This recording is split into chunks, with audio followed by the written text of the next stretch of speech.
দেখতে দেখতে মাহে রমজানের 15 রমজান কিন্তু চলে গেল।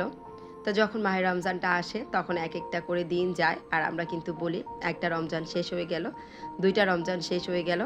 কিন্তু এখন যেহেতু 15 রমজান চলে গিয়েছে আমরা কিন্তু আর এখন এই কথা বলবো না। আমরা বলবো 14 রমজান বাকি আছে, 13 রমজান বাকি আছে, 12 রমজান বাকি আছে। মানে উল্টা কাউন্ট করব।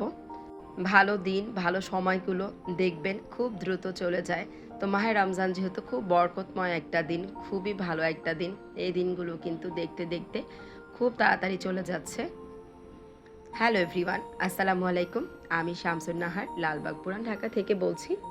লাইফ উইথ নাহার চ্যানেলের নতুন আরেকটি ব্লগ ভিডিও দেখার জন্য আপনাদের সবাইকে ওয়েলকাম করে ছোট্ট একটা ভিডিও নিয়ে আপনাদের মাঝে হাজির হয়েছি। তো সকালবেলা যখন নিজের রুমটা ক্লিন করছিলাম তখন থেকে ভিডিওটা স্টার্ট করেছি। রুমটা গুছিয়ে নিয়েছি। এরপরে এই তো ছেলেদের স্কুল যেহেতু বন্ধ, মাদ্রাসা এখনও বন্ধ হয়নি, স্কুল যেহেতু বন্ধ, স্কুলের জুতো, ড্রেস, ব্যাগ সব কিছু কিন্তু খুব ভালো করে ক্লিন করে শুকিয়ে নিয়েছি। আর এখন এগুলোকে লং টাইম যেহেতু বন্ধ থাকবে জায়গা মতো গুছিয়ে নিলাম। তো অফ ক্যামেরায় ছেলের রুমটা গুছিয়ে ড্রয়িং রুমটা গুছাতে চলে এসেছি। ফার্নিচারগুলো এখন কিন্তু প্রতিদিন আমি ক্লিন করছি না, কারণ এই কাজগুলো করতে গেলে অনেকটা ক্লান্ত হয়ে যায়। রমজান মাস যেহেতু ইবাদাতের মাস, ইবাদাতের দিকে একটু ফোকাস করতে হবে, যার জন্য 2-1 দিন পর পর আমি এগুলোকে ক্লিন করে নিচ্ছি। তো মাশাল্লাহ ক্লিন করার পরে যে কোনো জিনিস দেখবেন দেখতে কিন্তু ভালো লাগবে। তারপর চলে এলাম আপনাদের সাথে ছোট্ট কিছু শপিং শেয়ার করার জন্য। রমজান মাসে প্রথমবারের মতো কিন্তু বাইরে গিয়েছিলাম, এই পর্যন্ত কোনো কেনাকাটার উদ্দেশ্যে বাইরে যাইনি। তো চকবাজার গিয়েছিলাম, বিসমিল্লাহ টাওয়ার ওই পাশে। তো গিয়েছিলাম অন্য একটা কাজে, যে জিনিসটা মেনলি আনার উদ্দেশ্যে গিয়েছি সেটাই পাইনি। তো সেটা না পেয়েছি, কি হয়েছে, টুকিটাকি অনেক কিছু এনেছি। আর তার পাশাপাশি আমার খুব পছন্দের প্রয়োজনীয় একটা জিনিস এনেছি। প্রয়োজন বললে ভুল হবে, পছন্দটাই আসলে মেন। তো এখানে প্লেট রাখার কিছু স্ট্যান্ড নিয়ে এসেছি আমার ওয়াল ক্যাবিনেটটা। এই জন্য কিন্তু আমি সাজিয়ে নিচ্ছি না, আমার যে ইচ্ছে ছিল প্লেট রাখার স্ট্যান্ডগুলো এনে তারপর সুন্দর করে গুছিয়ে নেব। 3টা ওয়াল হুক নিয়ে এসেছি। তো এই ধরনের ওয়াল হুকগুলো কিন্তু টাইলসের জন্য বেটার, তারপরও আমি আমার জন্য নিয়ে এসেছি যে কোনোভাবে সেটিং করা যায় কিনা দেখব, মেনলি কিচেনের জন্য। আর নিয়ে এসেছি কিচেনের যে সিঙ্কের কল আছে, পানির ট্যাপটা, সেটার জন্য একটা এক্সট্রা ছাঁকনি বলা যায় এগুলোকে। তো সেটা নিয়ে এসেছি। আর চায়ের জন্য কিছু চামচ নিয়ে এসেছি। তো যখন যেটা আসলে চোখে পড়ে, পছন্দ হয় বা প্রয়োজন বোধ করি তখন কিন্তু সেটা নিয়ে আসি। আর এই যে একটা প্রয়োজনীয় জিনিস বলা যায়, আমার ভিডিওর ক্ষেত্রে মনে হয় এই জিনিসটা খুব বেশি দরকার হবে।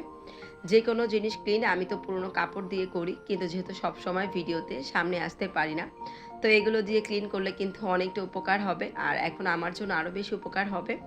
ওপরের যে জিনিসগুলো হাত উঁচু করে আমি কিন্তু ক্লিন করতে পারি না, আমার ওটিতে সমস্যা হয়। তো এটা থাকলে আমার জন্য উপকারও হবে। তো সব কিছু মিলিয়ে এটা কিন্তু বড় সাইজটা ছিল, তবে আমার কাছে ছোট সাইজটা খুব কিউট লেগেছে। আর হালকা হওয়াতে আমি এটাকেই নিয়ে এসেছি। আর এই যে খুব পছন্দের, বেশ কিছুদিন যাবৎ আনবো আনবো করে আনা হচ্ছিল না, ফ্লাওয়ার ভাস রাখার বা ফুলের টব রাখার এই যে স্ট্যান্ডটা, এটা আমি অনেক দিন যাবৎ আনার চিন্তা করছিলাম। তো আনি করে আসলে আনা হয় না। যখন দেখা যায় কেনাকাটা করতে যাই, কেনাকাটা করতে করতে অনেক কিছু কেনাকাটা হয়ে যায়, আর এগুলো আনার জন্য কিন্তু এক্সট্রাভাবে আনতে হয়।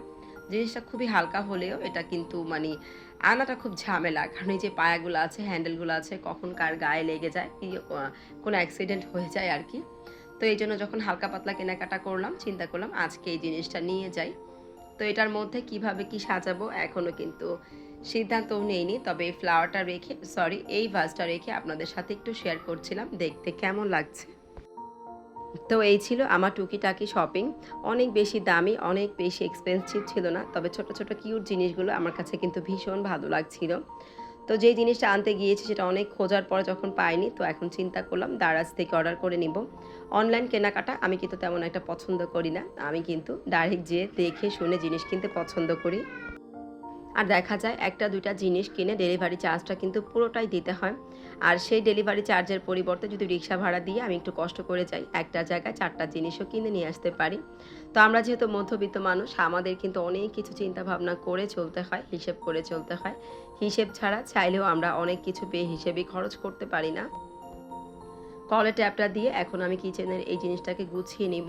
তো প্রথমে কিন্তু যে কাপড়টা বাঁধা ছিল সেটাকে খুলে খুব সুন্দর করে আমি একটা স্টিলের মাজনি দিয়ে সুন্দর করে পরিষ্কার করে তারপর খুব কষ্ট করে এটা লাগিয়েছি। তো লাগানোর পর আমার কাছে কিন্তু বেশ ভালো লাগছিল দেখতে। যে কোনো জিনিস কাজ করতে আসলে নিজের পছন্দ মতো যদি একটু করা যায়, তখন দেখবেন সেই জায়গায় বা সেই জিনিসটা দিয়ে কাজ করতে অনেক বেশি স্বাচ্ছন্দ্য বোধ হয়।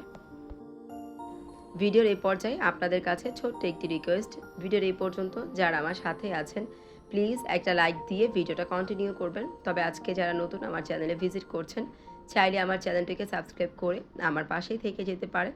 তবে অলরেডি এই কাজগুলো আপনারা যারা করে ফেলেছেন, আপনাদের সবাইকে জানাই অসংখ্য অসংখ্য ধন্যবাদ। তো মনটা আজকে ভীষণ খারাপ ছিল, তারপরও কিন্তু ভিডিওটা এডিট করে আপনাদের সাথে শেয়ার করছি। আমার কাছে মনে হয় সব সময় পজিটিভ মানুষের সাথে মিশবেন।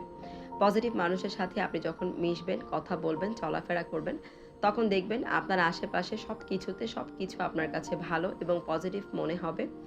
নেগেটিভ প্রকৃতির মানুষের কাছ থেকে যত দূরে থাকতে পারবেন তত ভালো থাকবেন। জীবনে ভালো থাকতে হলে সবসময় একটা কথা মনে রাখবেন, আবেগ দিয়ে কখনো চিন্তা করবেন না, আবেগ দিয়ে কখনো সিদ্ধান্ত নেবেন না। জীবনে প্র্যাকটিক্যাল হতে হবে, প্র্যাকটিক্যালভাবেই চলতে হবে।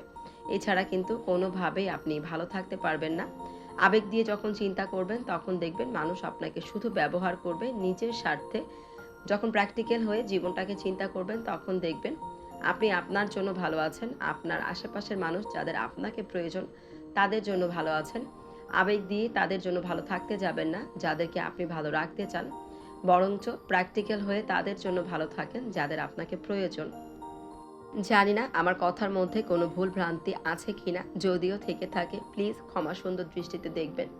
জীবনে অনেক উত্থান পাথান দেখেছি, অনেক আপ ডাউন দেখেছি, ভালো খারাপ দেখেছি। তো সব কিছু থেকে এখন কেন যেন আবেগ থেকে বের হতে চাই, প্র্যাকটিক্যাল হয়ে চলতে চাই। প্র্যাকটিক্যাল হয়ে চলে নিজে ভালো থাকতে চাই, আর এই যে যাদের আমাকে প্রয়োজন তাদের জন্য বাঁচতে চাই, তাদেরকে ভালো রাখতে চাই। তো যাই হোক, আপনাদের সাথে গল্প করতে করতে এখানে কিন্তু সিঙ্কে অনেকটা কাজ করে নিয়েছি। সিঙ্কে যে ভিম বারটা ছিল সেটাকে রিফিল করে, এখানে যে স্ট্যান্ডটা সেটাকে খুব ভালো করে ক্লিন করে, সিঙ্কের আশপাশে এরিয়াটাকে ক্লিন করে সুন্দর করে কিন্তু গুছিয়ে নিয়েছি। কিচেনে কিন্তু আমাদের মেয়েদের বেশিরভাগ সময় কাটাতে হয়, তো সেই কিচেনটা যদি গোছানো গাছানো এবং পরিষ্কার পরিচ্ছন্ন থাকে তখন কিন্তু দেখতে অনেক ভালো লাগে। হয়তো বা আমাদের কাছে অনেক দামি দামি জিনিস নেই, তবে যতটুকু আছে ততটুকু দিয়ে কিন্তু আমাদের উচিত আমাদের বাসাটাকে সবসময় গুছিয়ে পরিষ্কার পরিচ্ছন্ন রাখা। তো এখন হচ্ছে বিকেলবেলা, বোন তার ভাইকে সারপ্রাইজ গিফট পাঠিয়েছে। আসলে এটা সারপ্রাইজ গিফট ছিল না, এটা ছিল প্রাঙ্ক একটা গিফট। তো সামিনও মাঝে মাঝে কিন্তু এইভাবে র্যাপিং করে ওর আপুকে প্রাঙ্ক করে গিফট দেয়। তো ওর আপু হচ্ছে ওকে দিয়েছিল। তো যাই হোক, আমার কাছে কিন্তু গিফটের যে আইডিয়াটা ওদের খুব ভালো লেগেছে। বিরক্তময় ব্যস্তময় এই জীবনে মাঝে মাঝে এরকম আনন্দ মুহূর্তগুলো খুব বেশি প্রয়োজন, আমার কাছে তো এটাই মনে হয়। এই মুহূর্তগুলো ছোটোর এক কোণে কিন্তু সুন্দর একটা হাসি ফুটিয়ে দেয়, যেটা কিন্তু অনেক দামি দামি গিফটের মাধ্যমে দেওয়া সম্ভব হয় না। তো যাই হোক, ভিডিওর এই পর্যায় থেকে আজকের মতো এখানেই বিদায় নিয়ে নিচ্ছি। কথা হবে পরবর্তী আরেকটি ব্লগ ভিডিওতে। আল্লাহ হাফেজ, আসসালামু আলাইকুম।